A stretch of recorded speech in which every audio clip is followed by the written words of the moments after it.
তো আমরা আলবাসায় এসে পৌঁছালাম আর কিছুক্ষণ আগে, আর হারুন এখন পার্কিং দিচ্ছে, কারণ কিছুক্ষণ আগে আমাদের পাশ দিয়ে একটা গাড়ি চলে গেল, লেখা আছে পার্কিং, মানে ওই গাড়িটা নাকি পাশ দিয়ে চলে যায় যেগুলাতে পার্কিং অনলাইনে করছে ও কাজটা, আর যেগুলোতে পার্কিং পে করা থাকে না যে সমস্ত গাড়িতে বা এক্সপায়ার হয়ে যায়, অটোমেটিক্যালি ক্যামেরায় তুলে নিয়ে যায় আর ফাইন দিয়ে দেয়। মিনিমাম ফাইন হচ্ছে 200 দিরহাম। আর এখন আমরা আসছি হচ্ছে আলবাসার এই যে গলিতে, এটার খুব কাছে মল অফ এমিরেটস আর লুলু মার্কেট। আমরা আসলে আজকে একটু লুলুতে যেতে হবে, তো আমরা খাই নাই, সেজন্য আমরা এখন খাবো। তাছাড়া হারুন বলছে যে আসলে অনেকদিন আমরা বিরিয়ানি খাই না, অনেকদিন মানে 3-4 দিন হলো, তো এখন আমরা স্টুডেন্ট বিরিয়ানিতে আসছি।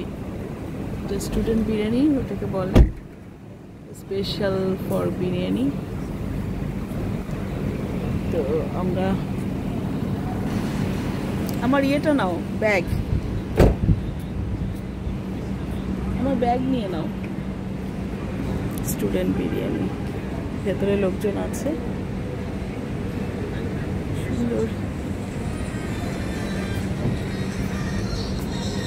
হালুয়া, পুরি সবই আছে এখানে। ও, এরা আবার ফ্রাইড রাইস রেখেছে, চাইনিজ আইটেম। তো দেখি ভেতরে যে কি অবস্থা। এটা একটা চেইন রেস্টুরেন্ট, উপরে সব বাড়ি কিন্তু রেসিডেন্সিয়াল বিল্ডিং। আর এই বিরিয়ানির দোকানে আমরা কারামাতে আগে যেতাম, তবে কারামায় যেতাম এখন অনেক দিন পরে, এখন আবার আসছি। কোথায় হারুন? চলো।